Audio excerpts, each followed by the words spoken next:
So what happens when two dumbass online clout chasers take their shock content overseas? Well, in today's episode of Dipshit Real Life Streamers, we have Vitaly Zdorovetskiy and Johnny Somali, two social media daredevils who are now internationally known for earning prison cells instead of likes. We'll dive into how these internet pranksters turned nuisances went from YouTube fame to facing years behind bars abroad. So, buckle up, because we're going to take a brutally sarcastic ride through their self-inflicted downfalls. Vitaly Zdorovetskiy was once YouTube prank royalty. He built an empire on outrageous stunts. He was born in Russia in 1992, and then he grew up in Florida chasing the American dream.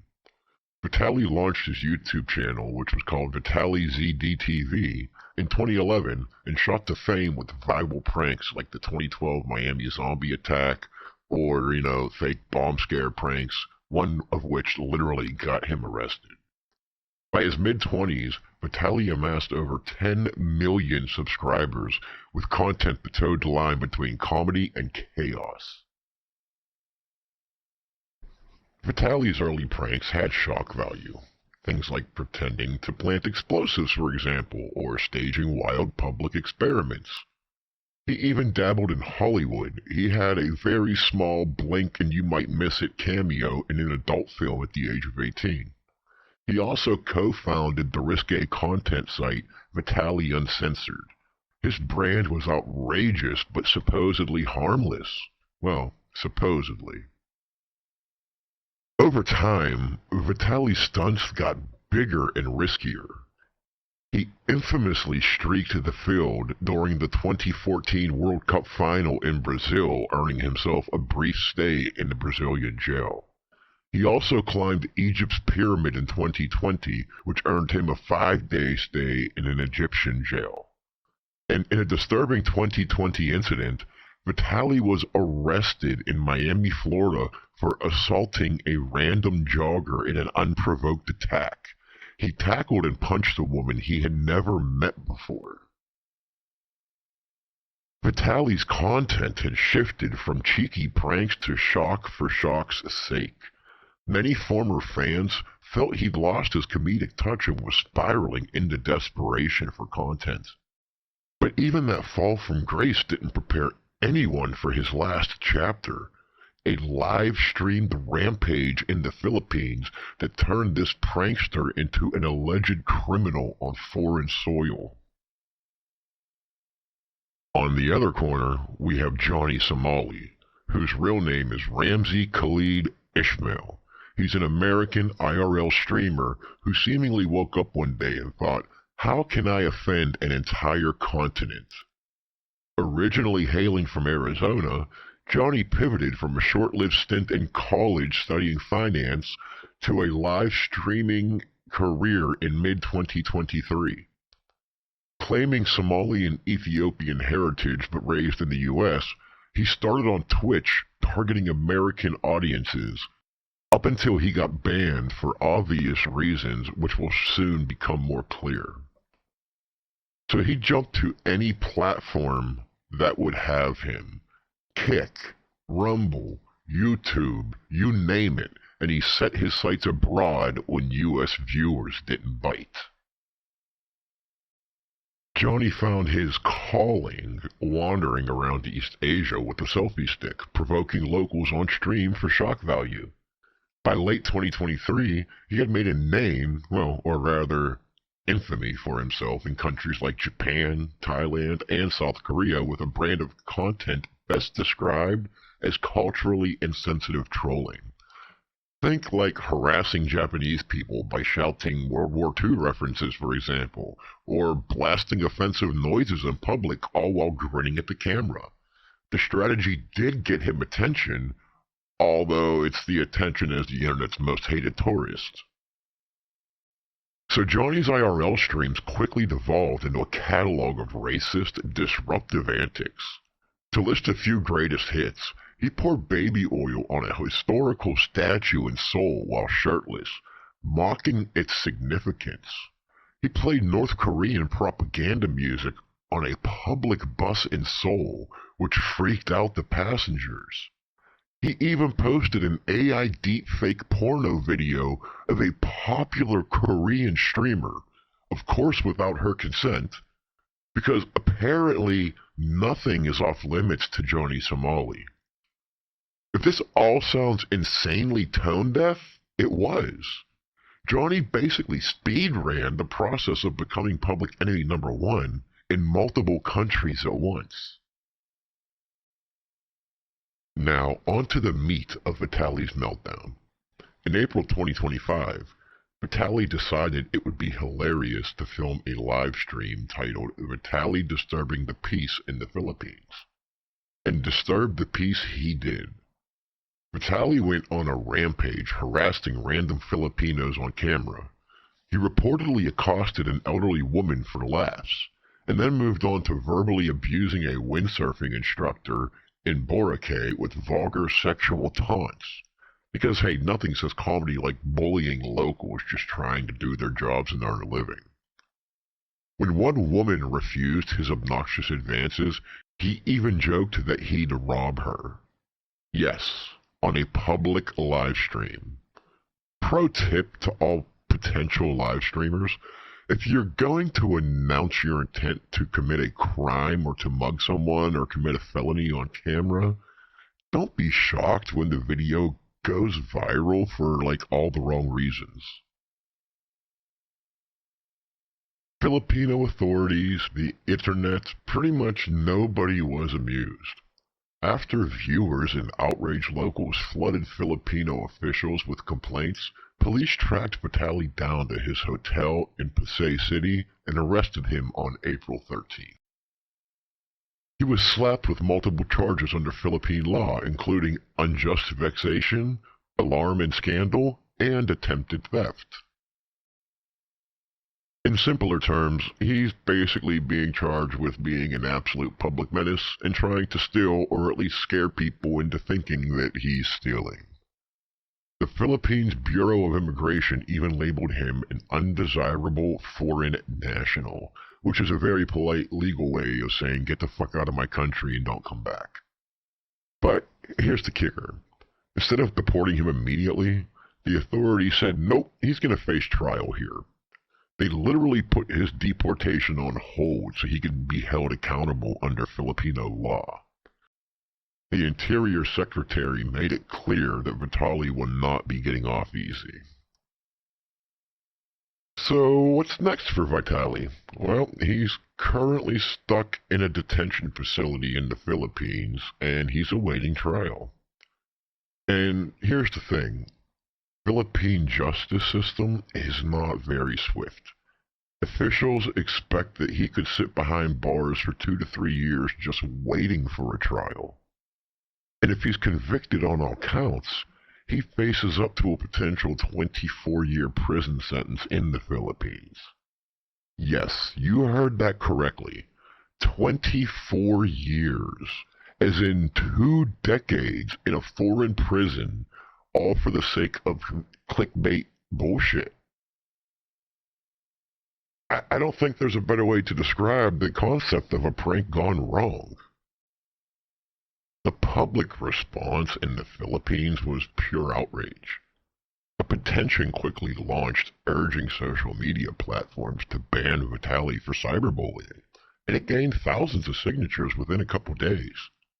One Filipino petition writer summed it up by saying, this is not a prank, this is abuse, and this is a crime. Even the country's president weighed in via his personal YouTube blog, blasting Vitaly's behavior as humiliating to Filipinos.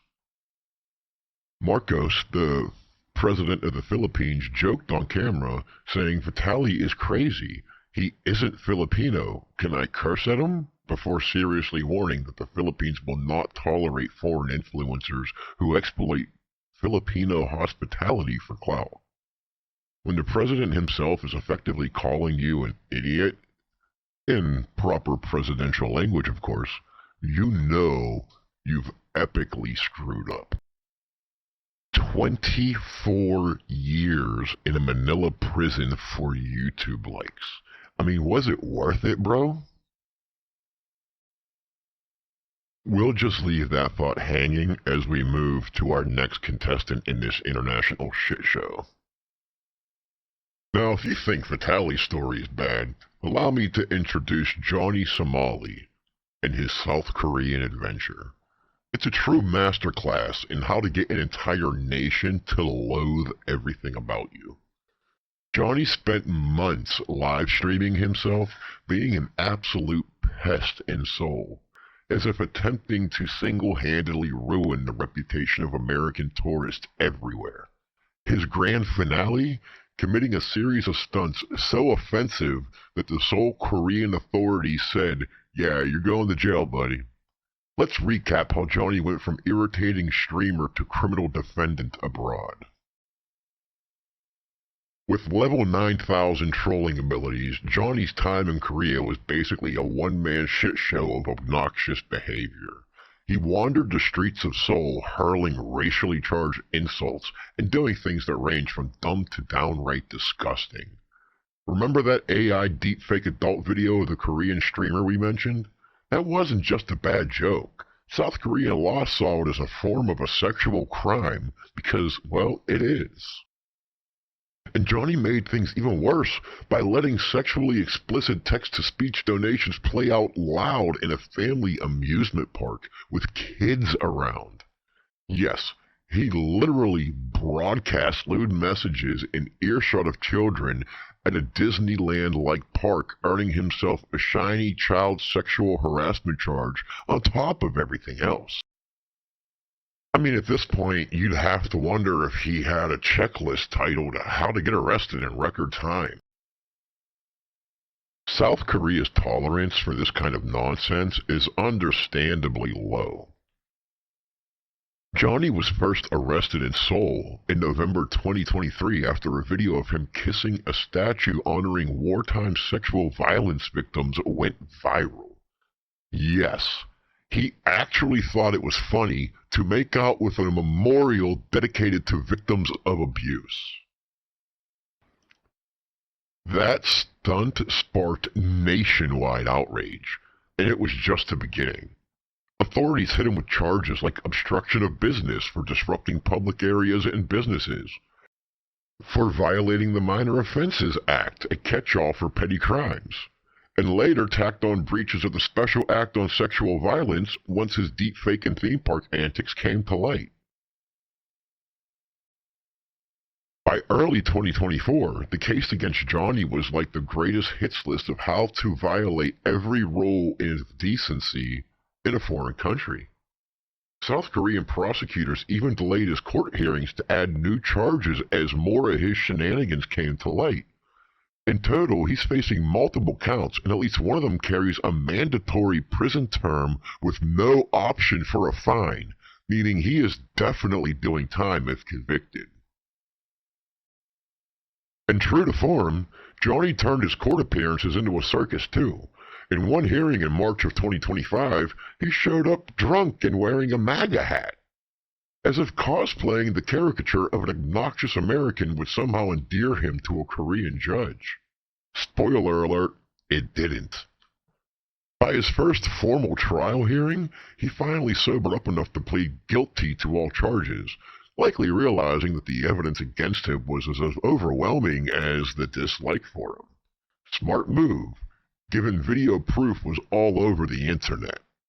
Not to mention it was put there by himself. So, what's Johnny looking at?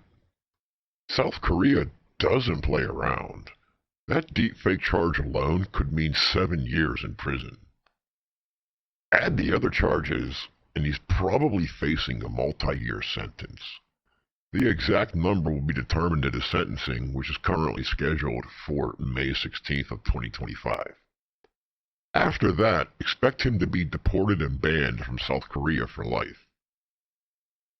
In fact, immigration experts noted that any criminal conviction with a fine of around 2,000 US dollars triggers an expulsion, and that Johnny's offenses are far beyond that threshold. Translation? Once he serves his time, it's goodbye forever. You're never coming back to South Korea. South Koreans online are counting down the days with public sentiment strongly calling for his permanent expulsion. Frankly, neighboring countries he's offended, like Japan, are likely muttering good riddance as well. So, what do we learn from these two train wrecks of human beings? Apparently, there's a fine line between edgy content and criminal content, and both Vitaly and Johnny pole vaulted over it. This is a brutal reminder that clout chasing can lead to self-destruction on a global stage. Let's break down the fallout and why their actions are a huge L, not just for them, but for the image of content creators and American tourists worldwide. Vitaly and Johnny both went from influencer to inmate and have essentially live-streamed their way into potentially years of incarceration in foreign countries. It's almost poetic justice.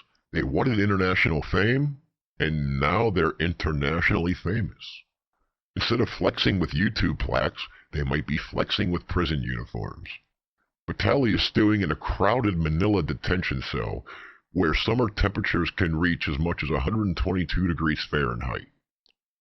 Filipino jails are notorious for packed conditions, some at 20 times their suggested capacity, and miserable conditions. A far cry from the Miami luxury condo Vitaly's used to. Johnny, on the other hand, well, he'll get to experience the South Korean prison system, which, while more orderly, will give him plenty of time to regret his life choices. No Wi-Fi, no screaming, just kimchi and contemplation. Both are likely to be deported post-sentence, effectively exiled from the countries they disrespected. It's a long, long fall from influencer fame to foreigner in a foreign jail. These incidents have sparked international conversations about the ugly American tourist stereotype. You know, the one where travelers from the U.S. are seen as loud, disrespectful, and entitled. Vitaly and Johnny basically became the poster boys for how not to behave abroad. As a result, honest and respectful American tourists and expats are cringing. In South Korea, Japan, the Philippines, and beyond, locals on social media have generalized about American streamers in not-so-flattering terms, thanks to these two. Governments are responding, too. There are calls for stricter regulations and even bans on disruptive foreign streamers across Asia. The message is clear. Clout-chasing antics that flout local laws and norms will get you punished, and you'll drag your country's reputation down with you. The media narrative around both cases is damning. Major news outlets and commentary channels, even fellow YouTubers like Atozy, known for roasting bad actors, have covered these stories with a mix of outrage. Officials in the Philippines and South Korea have used these cases to set an example. The Philippines president openly denouncing Vitaly was a strong signal, essentially empowering citizens to stand up to foreigner bullies and assuring the country won't be a playground for overseas clout chasers. In South Korea, authorities quietly tightened oversight on streamers, and there's talk of closer monitoring of tourist visas for repeat troublemakers. In short, Vitaly and Johnny's spectacular implosions have become cautionary tales on international news. The saga of Vitaly Zdorovetskiy and Johnny Somali is a warning to all content creators. If your idea of entertainment is trampling on other cultures and breaking laws, you might just live to stream the consequences. Except you won't be the one streaming. It'll be the evening news doing it for you. These guys traded common sense for internet points and ended up with criminal records abroad. In the process, they became the face of clout chasing gone wrong, making even the most boorish tourists look good by comparison. So, to wrap up on a brutally honest note, when you play stupid games, you often win stupid prizes. Vitaly played and might win a Filipino prison term well into his 50s. Johnny played and is set to win a one-way ticket out of Asia after some quality time in Korean prison. They wanted global fame, and they got it. Locked Up Abroad edition. And on that note, thank you for watching this. Remember to make good choices out there, folks. Otherwise, you might end up as the subject of my next sarcastic commentary. Stay safe, stay respectful, and until next time, don't forget to like, comment, and subscribe.